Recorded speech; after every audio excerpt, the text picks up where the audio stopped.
Hello everyone, welcome to digital learning platform of Winsome international school. आज हम बात करने वाले हैं chapter number first class 12th के, और इसके अंदर टॉपिक लेंगे हम डबल फर्टिलाइजेशन।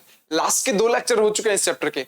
इन दोनों लेक्चर्स के अंदर फर्स्ट लेक्चर जो था उसके अंदर हमने मेल रिप्रोडक्टिव पार्ट जो है उसके बारे में पढ़ा था। ठीक है, मेल रिप्रोडक्टिव पार्ट की स्ट्रक्चर देखी थी, उसके अंदर जो मेल रिप्रोडक्टिव ऑर्गन्स जो होते हैं वो कौन कौन से होते हैं वो देखे थे। ठीक है, माइक्रोस्पोर क्या होते हैं हमने उनके बारे में देखा था, पॉलन ग्रेन्स क्या होते हैं उनके बारे में देखा था। ये तो बात थी फर्स्ट लेक्चर की। हम बात करेंगे सेकंड लेक्चर की। सेकंड लेक्चर में हमने क्या देखा था, हमने पिस्टल की स्ट्रक्चर देखी थी, पिस्टल के अलग अलग पार्ट्स देखे थे, उसके अंदर ओवरी जो होती है, ओवरी के अंदर जो ओव्यूल्स होते हैं उनकी स्ट्रक्चर देखी थी, ओव्यूल्स के अंदर जो आगे चल करके एम्ब्रियोसेक बनता है उसके अंदर देखिए ये एम्ब्रियोसेक है ना, यहाँ पे एम्ब्रियोसेक की स्ट्रक्चर दिखा रखे, ये देखो न्यूक्लियस है सारे उसके। एम्ब्रियोसेक स्ट्रक्चर देखी थी, वहां पर हमने ये देखा था कि मेल गैमेट जो होता है वो कैसे होता है, उसके बाद फीमेल गैमेट जो होता है वो क्या होता है, ये सब स्ट्रक्चर्स जो है वो हमने अब तक देख लिए। ठीक है, फिर हमने पॉलिनेशन के बारे में बात की थी। पॉलिनेशन जो है उसके अंदर देखा था हमने कि पॉलिनेशन एक ऐसी प्रोसेस होती है जिसके अंदर पॉलन ग्रेन्स जो होते हैं वो क्या होते हैं, वो जो स्टेमन होते हैं उसके एंथर से स्टिग्मा तक ट्रांसफर होते हैं। ठीक है, कैसे कैसे होते हैं हमने वो भी देख लिए थे। आज हम बात करेंगे कि जब पॉलन ग्रेन्स जो होते हैं वो ट्रांसफर हो जाते हैं, पॉलन ग्रेन्स जो होते हैं वो स्टिग्मा तक ट्रांसफर हो जाते हैं, तो आगे क्या प्रोसेस होती है उसके अंदर। ठीक है, इसके बारे में बात करेंगे। ठीक है, तो हम देखेंगे डबल फर्टिलाइजेशन के बारे में, क्योंकि यहाँ फर्टिलाइजेशन 2 बार होता है। ठीक है ना, 2 जगह फर्टिलाइजेशन होता है, इसलिए डबल फर्टिलाइजेशन बोलते हैं। यहाँ पे आपने देखा था ना, 2 मेल गैमेट्स होते हैं, 2 मेल गैमेट्स होते हैं, तो एक मेल गैमेट जो होगा वो एक जगह जाकर के फर्टिलाइज करेगा, दूसरा मेल गैमेट किसी दूसरी जगह पर जाकर के फर्टिलाइजेशन करेगा, इसलिए वर्ड आता है डबल फर्टिलाइजेशन। डिटेल में देखेंगे आज हम इस चीज के बारे में। देखो, सबसे पहले तो मैं एक बात करता हूँ पोलन पिस्टिल इंटरेक्शन की। पोलन पिस्टिल इंटरेक्शन क्या होता है, सुनो। जब पॉलन ग्रेन्स जो होते हैं जब वो स्टिग्मा पर जाकर के लैंड कर जाते हैं, तो उसके बाद क्या होता है, जो स्टिग्मा होता है उन्हें रिकॉग्नाइज करता है, क्या ये पॉलन ग्रेन्स वही है जो मुझे चाहिए, या फिर ये वो पॉलन ग्रेन्स नहीं है। क्यों? क्योंकि पॉलिनेशन तो एक ऐसी प्रोसेस होती है जिसमें किसी भी रैंडम प्लांट के पॉलन ग्रेन्स किसी भी रैंडमली दूसरे प्लांट के पॉलन ग्रेन्स दूसरे प्लांट के स्टिग्मा तक, है ना, वहां तक जा सकता है। ठीक है ना, आम का पेड़ है उसके स्टिग्मा पर पपीते के या फिर देखे जाए तो अमरूद के, गवावा के पॉलन ग्रेन्स भी तो आ सकते हैं। पॉलन ग्रेन्स तो किसी भी प्लांट के आ सकते हैं, लेकिन फीमेल में ये पावर होती है कि वो चेक कर सकती है कि ये right type of pollen grain है या wrong type of pollen grain है। अगर वो राइट टाइप पॉलन ग्रेन होते हैं तो उनको एक्सेप्ट करती है, अगर वो wrong type of pollen grains होते हैं तो उनको रिजेक्ट करती है। ठीक है ना, देखेंगे। देखो, all the events from the pollen dispersion on the stigma until the pollen tubes enter the ovule, they are together referred as a pollen pistil interaction। जितने भी इवेंट्स होते हैं पॉलन के डिपोजिशन से लेकर के स्टिग्मा तक जाना, उसके बाद उनका पॉलन ट्यूब, पॉलन ग्रेन्स जो होते हैं उनसे पॉलन ट्यूब बनेगी। ठीक है, वो अंदर एंटर करेगी ओव्यूल के, देखो अंदर एंटर कर रही है, ये वाला पोर्शन ओव्यूल है, ये इसके अंदर एंटर कर रही है। ठीक है, are together referred as pollen pistil interaction. It is a dynamic process involving a pollen recognition followed by the promotion or inhibition of the pollen। यानी कि स्टार्ट होती है कहां से, एक ऐसी प्रोसेस, एक डायनामिक प्रोसेस होती है जिसमें स्टार्टिंग होती है रिकॉग्नाइजेशन से, यानी कि जो फीमेल पार्ट होता है वो रिकॉग्नाइज करता है कि मेरे ऊपर जो पॉलन ग्रेन्स आए हैं क्या वो करेक्ट है या वो इनकरेक्ट है। करेक्ट। Pollination, ये बोलते हैं pollination does not guarantee the transfer of right type of pollen grains to the right type of stigma। यानी कि pollination की प्रोसेस जो होती है ना वो तो एक रैंडम प्रोसेस है। ठीक है ना, वो कोइंसिडेंटली प्रोसेस है। तो हमेशा किसी स्टिग्मा के ऊपर जो उसको पॉलन ग्रेन्स चाहिए वही पॉलन ग्रेन्स नहीं आते, कुछ अनवांटेड पॉलन ग्रेन्स भी तो आ जाता है ना। तो ये बोलता है पॉलिनेशन कोई गारंटी नहीं लेता कि आपको जो ऊपर पॉलन ग्रेन्स आएंगे वो आपको जो चाहिए वही आएंगे, कुछ रॉन्ग टाइप के भी आ सकते हैं। Hence the pistil has a ability to recognize the right type। इसीलिए जो पिस्टिल होता है उसके पास क्या होता है, ये एबिलिटी होती है कि वो रिकॉग्नाइज कर सकता है कि क्या ये राइट टाइप का है या रॉन्ग टाइप का पॉलन ग्रेन है।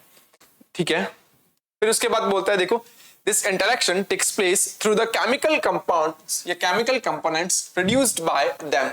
यानी कि कुछ केमिकल कंपोनेंट्स जो होते हैं जो उनके थ्रू प्रोड्यूस किए जाते हैं, ठीक है, उनसे पहचाना जाता है, उनसे रिकॉग्नाइज किया जाता है। Okay, if the pollen is compatible, compatible के लिए right type word आया देखो, the pistil accept and allows the pollen to germinate।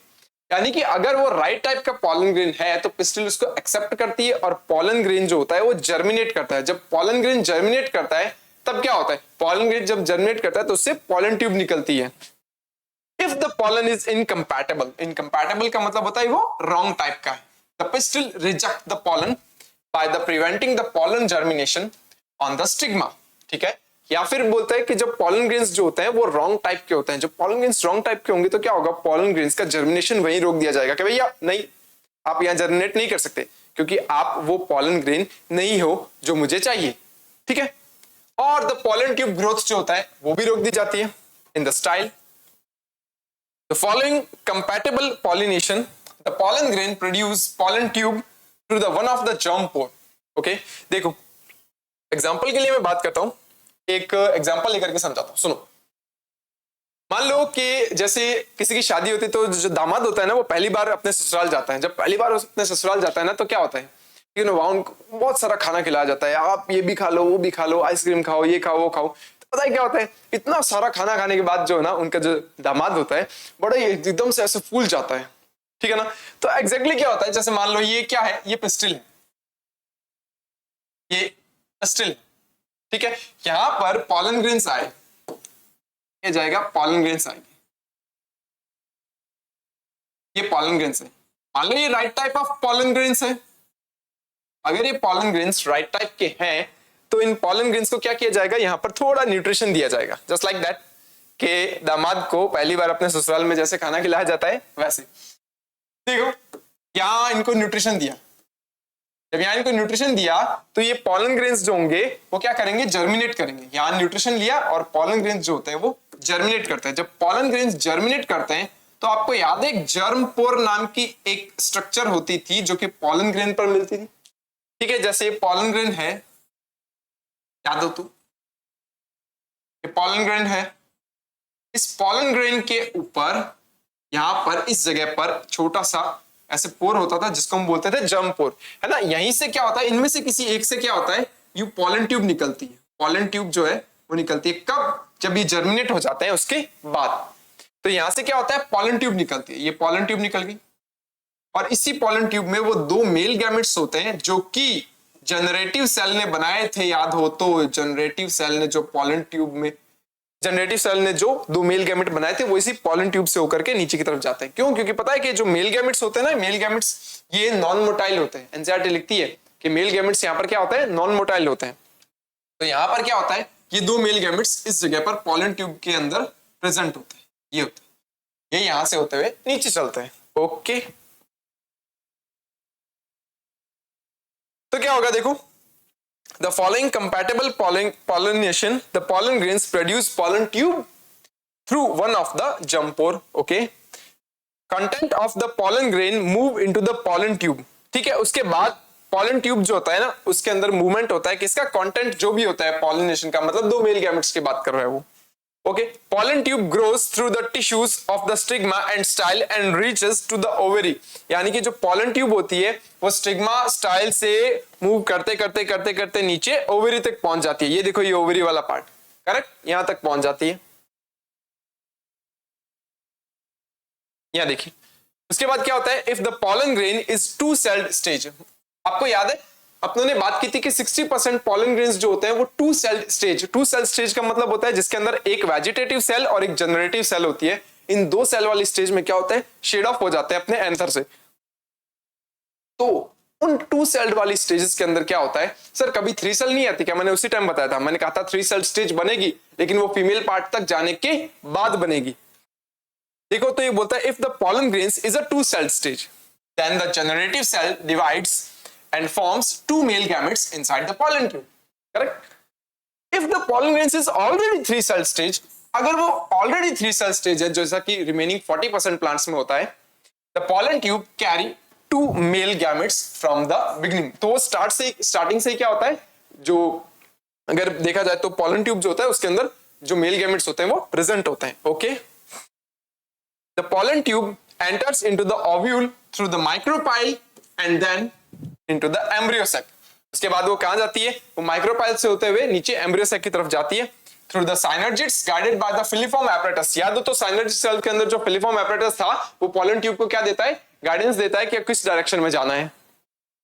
A plant breeder can manipulate the pollen pistil interaction even in incompatible pollinations to get desired hybrids।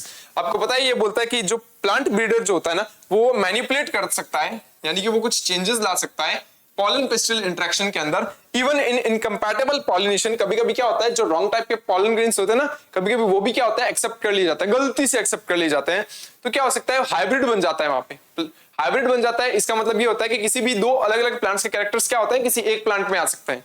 तो कभी कभी होता है, हालांकि थाउजेंड्स में से भी किसी दो चार के अंदर ही चीज पॉसिबल हो पाती है, लेकिन कभी हो जाती है, तो प्लांट ब्रीडर्स जो होते हैं वो इस चीज का फायदा भी उठाते हैं कई बार, ठीक है ना।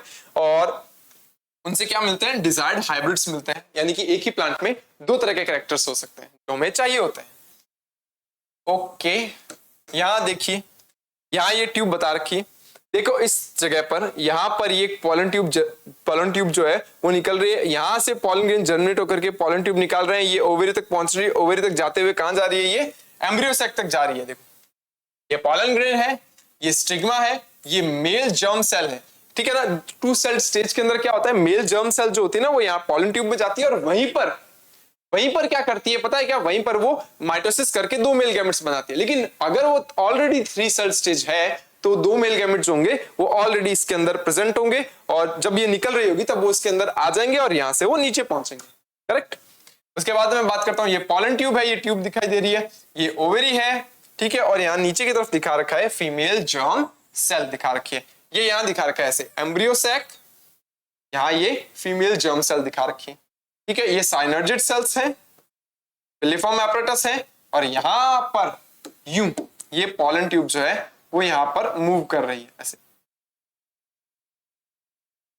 आपको पता है ये जो पॉलन ट्यूब जो होती है ना वो नीचे की तरफ ही क्यों मूव करती है, वो नीचे की तरफ ही क्यों मूव करती है, क्यों वो बाहर निकल जाए सर, ऐसे बाहर निकल जाए, क्यों नीचे की तरफ ही, ओवरी की तरफ ही क्यों मूव करती है। पता क्या, ओवरी के अंदर कुछ केमिकल्स होते हैं, ओवरी के अंदर कुछ केमिकल्स होते हैं जो इस पॉलन ट्यूब को नीचे की तरफ अट्रैक्ट करते हैं, ठीक है ना। तो कुछ केमिकल अट्रैक्शन के कारण क्या होता है, ये पॉलन ट्यूब जो होती है वो नीचे की तरफ मूव करती है, ये अट्रैक्ट होती है। मैं एक डायग्राम बना के समझाता हूं आपको ये प्रोसेस हो क्या रही है। यहां पर ये स्टिग्मा स्टाइल एंड देन ये ओवरी थी, ठीक है। उसके बाद अगर मैं बात करूं, यहां पर जो स्ट्रक्चर है वो ओव्यूल थी, मैं एक रफ डायग्राम बना रहा हूं, ठीक है ना, ध्यान से देखते रहना, ठीक है। ये इंटेगुमेंट्स है ओव्यूल के इंटेगुमेंट्स,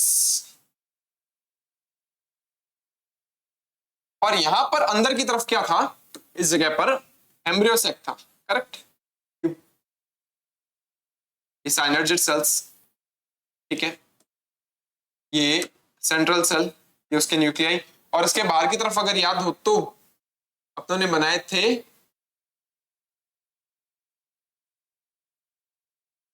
न्यूसेलस सेल्स, ठीक है। तो ये पॉलन ट्यूब जो होती है ना, पॉलन ट्यूब जो है वो यहां ऊपर की तरफ होती है, ये पॉलन ग्रेन्स, और यहां से मूव करती हुई वो यूं नीचे मूव करती हुई माइक्रोपाइलर एंड से होते हुए ओव्यूल तक पहुंचती है,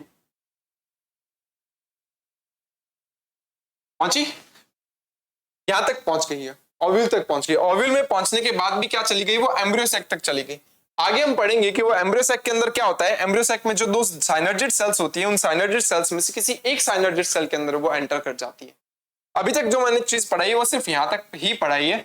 ये पॉलन ट्यूब है, आगे इसके अंदर दो मेल गैमेट्स होते हैं, ये दोनों मेल गैमेट्स भी इसके साथ में कैरी होते हुए नीचे चले जाते हैं, ठीक है। अब एनसीईआरटी जो है वो बीच में कुछ स्ट्रक्चर्स देती है, कौन कौन सी चीजें हैं उनकी बात करते हैं। देखो कुछ नोट के फॉर्म में या कुछ स्पेशल टॉपिक के फॉर्म में छोटा सा एक टॉपिक है आउटब्रीडिंग डिवाइसेस। आउटब्रीडिंग डिवाइसेस जो होती है वो क्या होती है उसके बात करते हैं। सुनो, मोस्टली प्लांट्स जो होते हैं ना उनके अंदर क्या होता है, जो पॉलन ग्रेन्स होते हैं वो सेमी फ्लावर से आते हैं, ठीक है ना। सेम फ्लावर के पॉलन ग्रेन्स, सेम फ्लावर का स्टिग्मा, फर्टिलाइजेशन वही हो जाता है। तो पता है आपको, जब बहुत जनरेशंस तक बार बार सेल्फ फर्टिलाइजेशन होता है तो क्या होता है, एक प्रोसेस होती है जिसको हम बोलते हैं इनब्रीडिंग डिप्रेशन। इनब्रीडिंग डिप्रेशन में क्या होता है कि जो, अगर मैं बात करूं, क्वालिटी होती है प्लांट्स की वो डिक्रीज होने लगती है, ठीक है। रिप्रोडक्शन कैपेसिटी जो होती है वो डिक्रीज होने लगती है। तो अगर मैं बात करता हूं बार बार सेल्फ पॉलिनेशन होता रहेगा या सेल्फ फर्टिलाइजेशन होता रहेगा, उसी प्लांट के मेल पार्ट, उसी प्लांट का फीमेल पार्ट, तो जब ये चीजें बार बार रिपीट बाय रिपीट होने लगती है काफी जनरेशंस तक, तो क्या होता है, क्वालिटी बढ़ने की बजाय कम होने लग जाती है, रिप्रोडक्टिव कैपेसिटी बढ़ने की बजाय कम होने लगती है। क्यों? क्योंकि सर बाहर से कोई कैरेक्टर्स आ ही नहीं रहे, सिर्फ वही कैरेक्टर्स जो होते हैं वो चलते जा रहे हैं। तो अल्टीमेटली क्या होता है, इनब्रीडिंग डिप्रेशन होता है। इनब्रीडिंग डिप्रेशन होता है तो क्या होता है, क्वालिटी और प्रोडक्शन जो होता है वो सब चीजें घट जाते हैं। तो प्लांट्स जो होते हैं वो ये सोचते हैं कि भैया हमारे अंदर तो कुछ चेंज आ ही नहीं रहा। तो प्लांट्स ने कुछ ऐसी टेक्निक्स डेवलप की है जो सेल्फ फर्टिलाइजेशन या फिर मैं कह सकता हूं सेल्फ पॉलिनेशन जो है उसको रोकती हैं।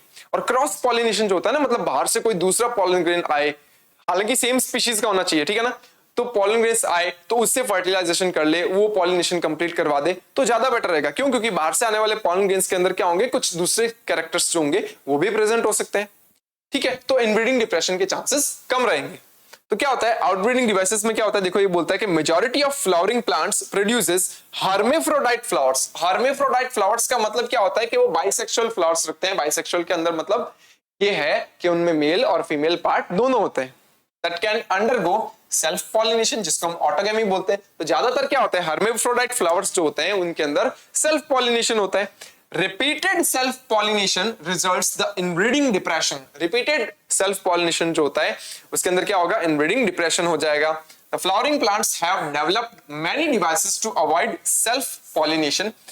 प्लांट्स जो है उन्होंने बहुत सारी ऐसी डिवाइसेस जो है वो डेवलप की है जो अवॉइड करवाते हैं सेल्फ पॉलिनेशन को, and encourage the cross pollination, और एनकरेज करते हैं क्रॉस पॉलिनेशन को। Such devices are called outbreeding devices. इन डिवाइसेस को क्या बोलते हैं, आउटब्रीडिंग डिवाइसेस कहते हैं। कौन कौन सी डिवाइसेस है, कौन कौन सी टेक्निक्स है जो सेल्फ पॉलिनेशन को तो अवॉइड करवाते हैं और क्रॉस पॉलिनेशन को एनकरेज करते हैं। तो देखो फर्स्ट डिवाइसेस जो है वो कौन सी है, फर्स्ट डिवाइस है the pollen release and stigma receptively या रिसेप्टिविटी नॉट कोऑर्डिनेटेड। ये बोलता है कि पॉलन ग्रेन्स का रिलीज होना और स्टिग्मा का रिसेप्टिव होना, मतलब स्टिग्मा का एक्सेप्टेबल होना कि वो पॉलन ग्रेन्स को एक्सेप्ट करेगी, वो दोनों सेम टाइम पर नहीं होते। कोऑर्डिनेटेड का मतलब होता है कि वो दोनों सेम टाइम पे नहीं होते। मतलब ऐसा हो सकता है कि पॉलन ग्रेन्स जो है वो टाइम से पहले ही निकल गए जब स्टिग्मा जो है वो रिसेप्टिव था ही नहीं।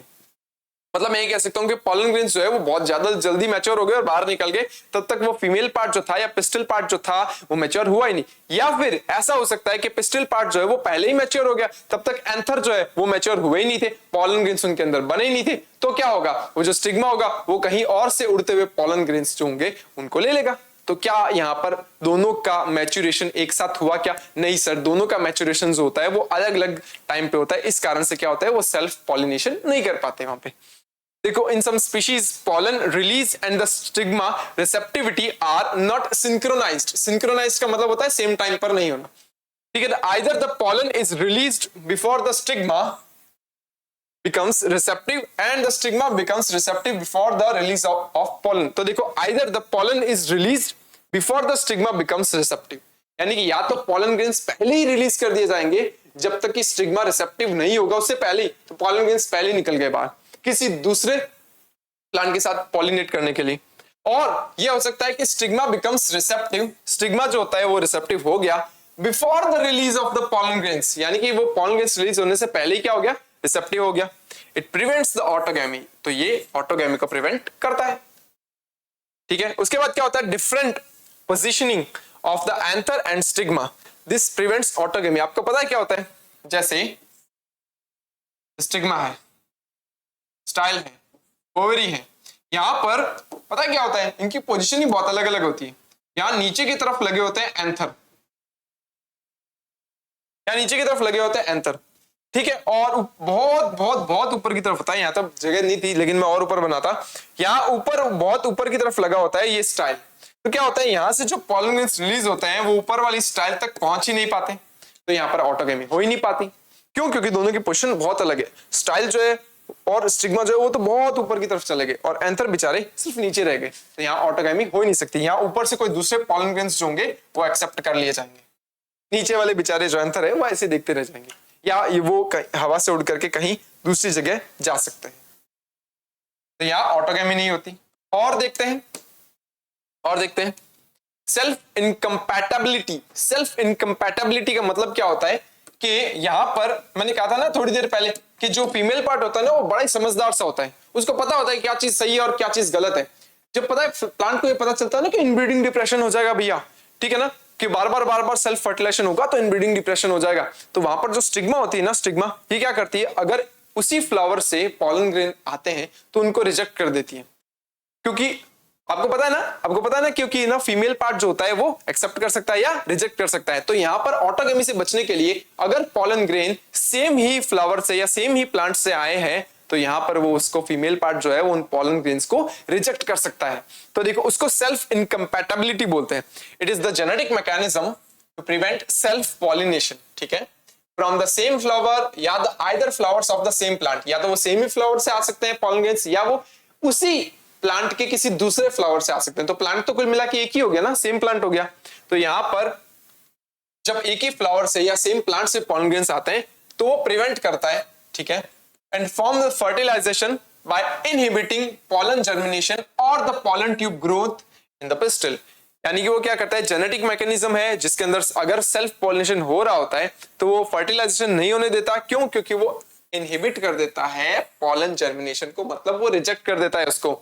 या फिर पॉलन ट्यूब फॉर्मेशन जो होता है या पॉलन ट्यूब की जो ग्रोथ होती है वो पिस्टल जो होता है वो कम कर देता है, या फिर देखा जाए तो पॉलन ट्यूब की ग्रोथ को ही रोक देता है। तो पॉलन ट्यूब नीचे तक पहुंच नहीं पाती, पॉलन ट्यूब नीचे तक पहुंच नहीं पाई तो क्या होगा, फर्टिलाइजेशन हो नहीं पाएगा। ओके, दूसरा D, production of unisexual flowers. आजकल जो फ्लावर्स जो होते हैं ना वो यूनिसेक्सुअल होने लगे हैं, मतलब उसमें सिर्फ या तो फीमेल पार्ट होगा या मेल पार्ट होगा। Presence of a mail and female flowers on a different plants such that each plant is either male or female, जिसको हम बोलते हैं डायशिया। वो if male and female flowers are present at the same plant तो उसको क्या बोलेंगे, monoecious बोलेंगे। फॉर एग्जाम्पल कैस्टर एंड मेज, इट प्रिवेंट्स द ऑटोगैमी। तो ये ऑटोगैमी तो नहीं हो सकता, बताऊं क्यों? क्योंकि अपनों ने देखा था, याद हो तो कैस्टर और मेज के अंदर क्या होता है, फ्लावर तो यूनिसेक्सुअल होता है, यानी या तो फीमेल पार्ट होगा या मेल पार्ट होगा, लेकिन उनकी पोजीशन अलग अलग होती है। ऊपर की तरफ मेल फ्लावर्स लगे होते हैं, नीचे की तरफ फीमेल फ्लावर्स लगे होते हैं। तो यहाँ ऑटोगैमी तो हो ही नहीं सकता। क्यों? क्योंकि ऑटोगैमी जो होता है वो तो सिर्फ और सिर्फ सेम फ्लावर के बीच में होता है। यहाँ सेम फ्लावर में तो दोनों पार्ट्स हैं ही नहीं, तो यहाँ पर ऑटोगैमी तो नहीं हो सकता। लेकिन यहाँ जिटानोगैमी तो हो सकता है ना, यानी कि मेल फ्लावर से उड़ करके पॉलन ग्रेन्स नीचे वाले फीमेल फ्लावर तक चले गए, but that is not geitonogamy. तो क्या बोलता है ये देखो, it prevents autogamy but not geitonogamy. Okay, in dioecious plants example है पपाया। पपाया जो होता है ना उसके अंदर क्या होता है, मेल और फीमेल प्लांट जो होते हैं वो टोटली अलग होता है। एक फ्लावर के ऊपर टोटली मेल फ्लावर्स लगेंगे और एक प्लांट के ऊपर टोटली फीमेल फ्लावर्स लगेंगे, ठीक है ना। तो पपाया में क्या होता है, male and female flowers are present on different plants, ठीक है, जो कि डायशियस होता है। It prevents the both autogamy and geitonogamy, यानी कि ये ऑटोगैमी और जिटानोगैमी दोनों ही नहीं होने देता। क्योंकि ऑटोगैमी क्या होता है, सेम फ्लावर के बीच में, जिटानोगैमी क्या होता है, दो डिफरेंट फ्लावर्स के बीच में बट सेम प्लांट के बीच में। यहाँ तो प्लांट ही अलग अलग हो गए, तो यहाँ क्या हो गया आपको पता है, यहाँ जीनोगैमी होगा, है ना, यहाँ जीनोगैमी होता है, ठीक है। उसके बाद देखिए एक टॉपिक आता है आर्टिफिशियल हाइब्रिडाइजेशन। आर्टिफिशियल हाइब्रिडाइजेशन क्या होता है, सुनो, जो इंसान है ना, इंसान उनको ना बड़ा ही एक तरीके से देखा जाए ना, बहुत कॉन्शियसनेस जो है ना बहुत ये रहती है कि भैया देखते हैं कि इसके पॉलन ग्रेन्स उस प्लांट के स्टिग्मा पर डालते हैं, देखते हैं क्या होता है, इसके पॉलन ग्रेन्स उसके स्टिग्मा पर डालते हैं, देखते हैं क्या होता है। तो हम क्या करते हैं, बार बार ट्राई करते रहते हैं दो अलग अलग प्लांट्स के बीच में हाइब्रिडाइजेशन करवाने की।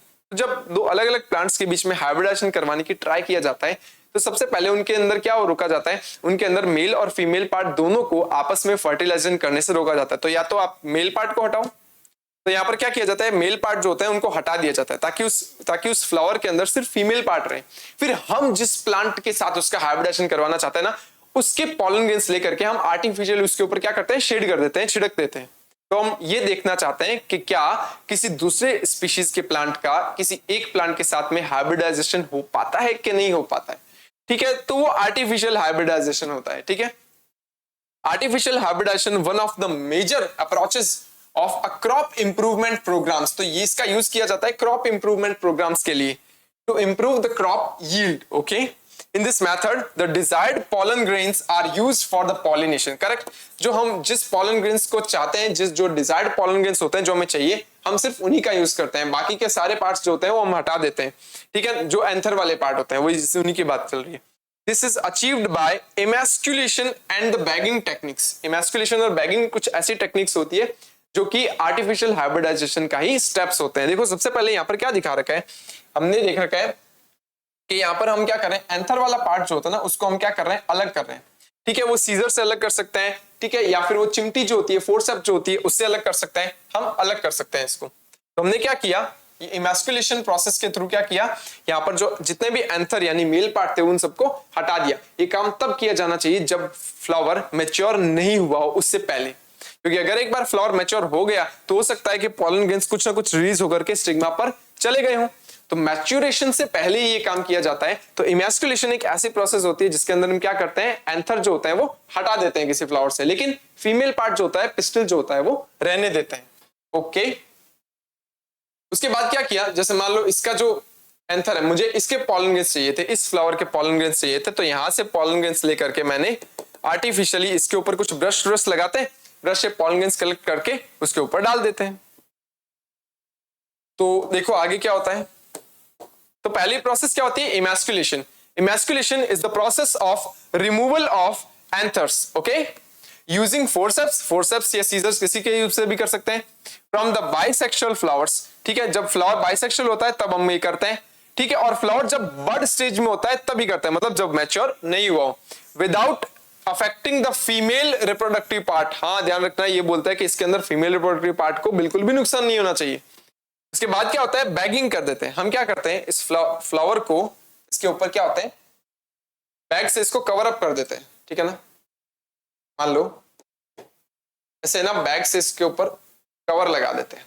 इस प्रोसेस को बैगिंग बोलते हैं। सर कवर क्यों लगाया, क्या पता हवा में कोई पॉलन ग्रेन्स हो, वो इसके ऊपर आगे तो अनवांटेड पॉलन ग्रेन्स जो होते हैं जिनसे हमें इस फीमेल पार्ट को बचाना है, उससे बचने के लिए हम क्या करते हैं, इसके ऊपर कवर लगा देते हैं, उसको हम बैगिंग बोलते हैं। ओके,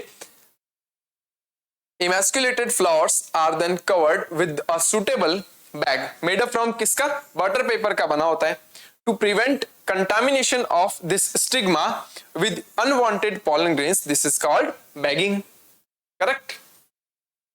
और उसके बाद देखते हैं, when the stigma of the bagged flower attains receptivity then the mature pollen grains collected from anther। जब ये फीमेल पार्ट जो होता है मैच्योर हो जाता है, क्योंकि अभी जो काम कर रहे थे वो सारा का सारा काम क्या कब कर रहे थे, जब एक फ्लावर जो है वो इमेच्योर था। जब फीमेल पार्ट मैच्योर हो जाएगा तब हमें जिस भी एंथर से या जिस भी फ्लावर से, जैसे मान लो मुझे इस फ्लावर से पॉलन ग्रेन्स चाहिए थे, तो मैंने इस फ्लावर से पॉलन ग्रेन्स को क्या किया, कलेक्ट कर लिया। Okay,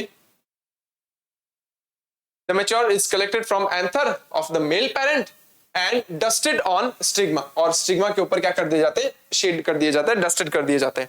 then the flowers are rebagged। उसके बाद क्या करते हैं, फ्लावर्स को हम क्या करते हैं, रीबैग कर देते हैं, वापस से उसको पैक कर देते हैं, and allowed to develop to the fruits, और फ्रूट्स के डेवलपमेंट के लिए क्या कर सकते हैं, उनको छोड़ सकते हैं। फिर ये बात करता है कुछ ऐसी चीजों की जो हमें ध्यान रखनी होती है। ये बोलता है if the female parent is unisexual, ठीक है, अगर कोई एक ऐसा फीमेल पेरेंट है जिसके अंदर सिर्फ पार्ट क्या है, फीमेल पार्ट, मेल पार्ट है ही नहीं, तो हमें क्या नहीं करना चाहिए, तो वहां पर इमैस्कुलेशन की जरूरत ही नहीं है, क्योंकि मेल पार्ट तो ऑलरेडी वहां पर एब्सेंट है।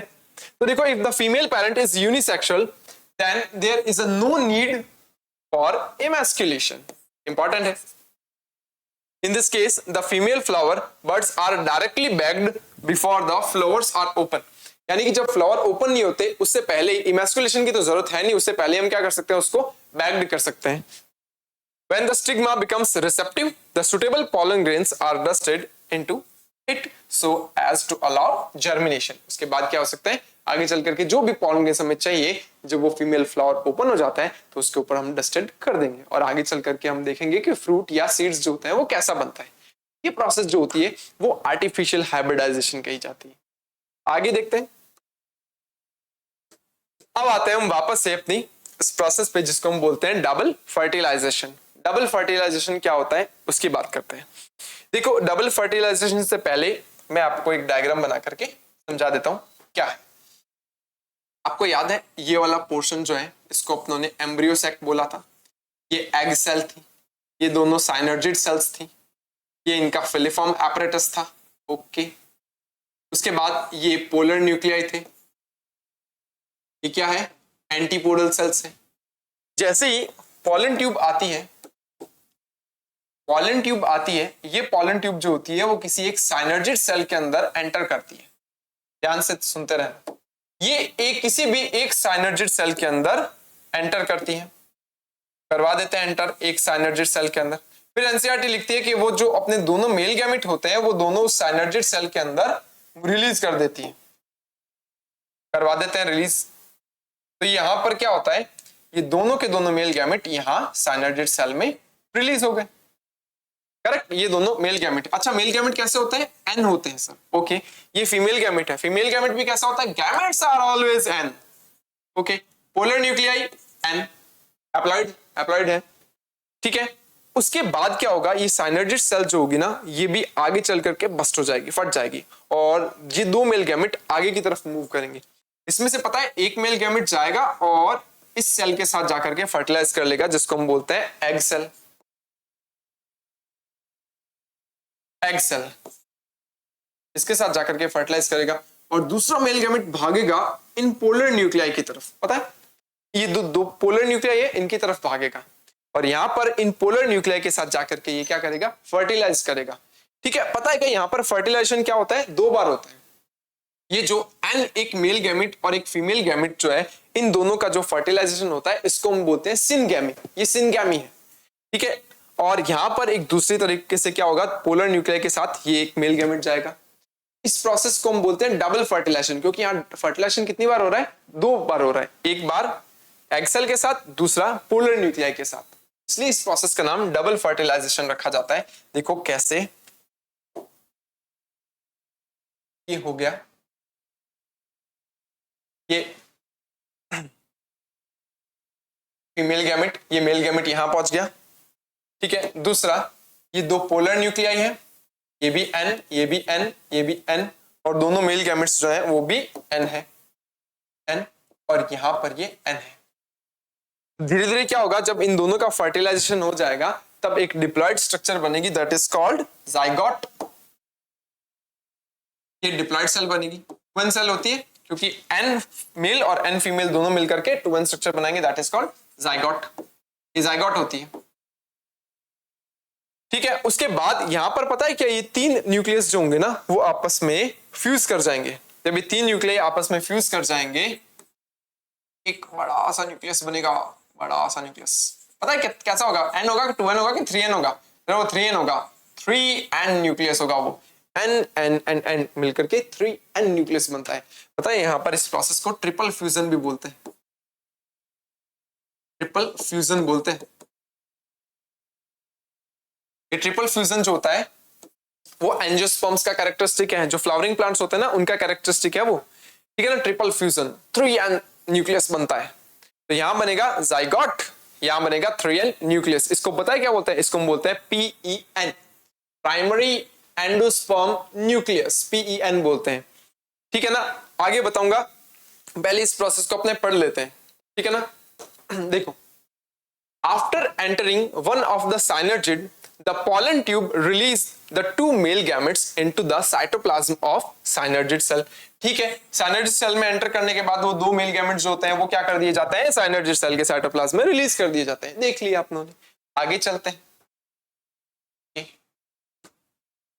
One of the male gamete move towards the egg cell. One male gamete कहां जाता है? एग सेल की तरफ जाता है, and fuses with its nucleus, और उसके न्यूक्लियस के साथ जाकर के फर्टिलाइज कर जाता है या फ्यूज कर जाता है, thus the completing the syngamy। so यहां पर क्या होता है? syngamy complete होती है। this results in the formation of a diploid cell, the zygote। इसके बाद क्या होता है? एक diploid cell बनती है जिसको हम बोलते हैं zygote। देखो इन दोनों के फर्टिलाइजेशन से zygote बना, okay? The other male gamete move towards the 2 polar nuclei located in the central cell and the fuses with them and produce a triploid। देखो 3n ट्रिप्लॉइड स्ट्रक्चर बनती है यहाँ पे, ट्रिप्लॉइड प्राइमरी एंडोस्पर्म न्यूक्लियस, जिसको हम PEN बोलते हैं। ये देखो, ये रहा, अभी PEN बनाया था। जब ये तीनों फ्यूज हो जाएंगे तो 3n ट्रिपल फ्यूजन बोलेंगे इसको, और PEN प्राइमरी एंडोस्पर्म न्यूक्लियस बनेगा यहाँ पे। As this involves the fusion of 3 haploid nuclei, so that is termed triple fusion. क्योंकि यहाँ पर 3 हैप्लॉइड न्यूक्लियाई आपस में फ्यूज हुए तो इस प्रोसेस को ट्रिपल फ्यूजन कहते हैं। ओके ये देखिए, ये यहाँ दिखा रखा है, ठीक है। यहाँ पर नीचे एम्ब्रियो सैक दिखा रखा है, उसको थोड़ा सा जूम किया था। ये एंटीपोडल सेल्स, ये सेंट्रल सेल के दो पोलर न्यूक्लियाई, यहाँ पर साइनर्जिड सेल थी साइड में, ये फीमेल गैमेट या एग सेल बोल सकते हैं, ये दोनों पोलर न्यूक्लियाई। इसमें से एक पोलर न्यूक्लियाई जो होगा, सॉरी ये पोलर न्यूक्लियाई होता है, ये मेल गैमेट है, सॉरी ये मेल गैमेट है, ठीक है ना। इसमें से एक मेल गैमेट जाएगा कहाँ, फीमेल पार्ट के, फीमेल या एग सेल की तरफ, और दूसरा मेल गैमेट जाएगा इन सेंट्रल सेल की तरफ। देखो यहाँ पर एन न्यूक्लियस जो है एन एन एन बनेगा, एन एन एन, और ये सारे के सारे यहाँ पर फ्यूज कर जाएंगे, तो इस प्रोसेस को ट्रिपल फ्यूजन बोलेंगे, और यहाँ बन गया जाइगोट, ठीक है। ये एक डिप्लॉइड स्ट्रक्चर है, तो इस प्रोसेस को डबल फर्टिलाइजेशन बोलते हैं, और यहाँ जो फिनोमेना होता है उसको हम ट्रिपल फ्यूजन बोलते हैं, करेक्ट। उसके बाद अगर मैं बात करूं, since the two types of fusions and the syngamy and the triple fusion takes place in the embryo sac, that phenomenon is termed as a double fertilization and the event unique to the flowering plants, correct. The central cell after the triple fusion becomes the primary endosperm cell. पता है क्या, जो cell होती है ना, central cell को हम बोलते हैं प्राइमरी एंडोस्पर्म सेल। बाद में जब ट्रिपल फ्यूजन हो जाता है उसके बाद जो सेंट्रल सेल होती है उसको हम प्राइमरी एंडोस्पर्म सेल PEC बोलते हैं। And it develops into the endosperm, वो आगे चल करके किसमें डेवलप होगी, एंडोस्पर्म में। एंडोस्पर्म जो होता है वो एक न्यूट्रिटिव सब्सटेंस होता है, जो कि आगे जब जाइगोट डेवलपमेंट करेगा, जाइगोट जब एम्ब्रियो में कन्वर्ट होगा तो उसकी सेल्स को न्यूट्रिशन देने का काम कौन करेगा, एंडोस्पर्म करेगा। और ये एंडोस्पर्म कहां बनेगा, प्राइमरी एंडोस्पर्म सेल से बनेगा, okay. While the zygote develops into an embryo, लेकिन जो जाइगोट होता है वो आगे चल करके किसमें कन्वर्ट होगा, एम्ब्रियो में कन्वर्ट होगा। तो फाइनली पता है क्या होगा, फाइनली ये जो एम्ब्रियो सैक होता है ना, इसके अंदर क्या होता है, ये एक स्ट्रक्चर बनती है जिसको हम बोलते हैं जाइगोट, ठीक है। उसके बाद यहां पर एक सेल बनती है जो कि ट्रिप्लॉइड सेल होती है, ट्रियन सेल होती है, जिसको हम बोलते हैं प्राइमरी एंडोस्पर्म सेल PEC, और इसका जो न्यूक्लियस होता है इसको हम बोलते हैं PEN, प्राइमरी एंडोस्पर्म न्यूक्लियस। तो ये जो प्राइमरी एंडोस्पर्म सेल होगी ये आगे चल करके एंडोस्पर्म बनाएगी, और ये जो जाइगोट होगा वो सेल डिवाइड करके या सेल डिवीजन करके एम्ब्रियो में कन्वर्ट होगा। तो नेक्स्ट सेक्शन में हम ये देखेंगे कि जो इससे जाइगोट से एम्ब्रियो कैसे डेवलप होगा, और ये जो प्राइमरी एंडोस्पर्म सेल है इससे एंडोस्पर्म कैसे बनेगा, ठीक है। तो आज के लिए हम इतना ही पढ़ते हैं। आज हमने क्या देखा, आज हमने देखा कि जो पॉलन ग्रेन्स होते हैं अगर वो फीमेल पार्ट तक आ जाते हैं तो उसके बाद का डेवलपमेंट जो होता है वो कैसे होता है। अगर वो राइट टाइप पॉलन ग्रेन्स है तो क्या होता है, रॉन्ग टाइप पॉलन ग्रेन्स है तो क्या होता है। फिर हमने देखा आउटब्रीडिंग डिवाइसेस, आर्टिफिशियल हाइब्रिडाइजेशन। इसी से रिलेटेड अगर आपको कहीं भी डाउट हो तो आप नीचे नीचे कमेंट सेक्शन में लिख सकते हैं। Okay, keep learning and keep growing with Winsome international school. Thank you.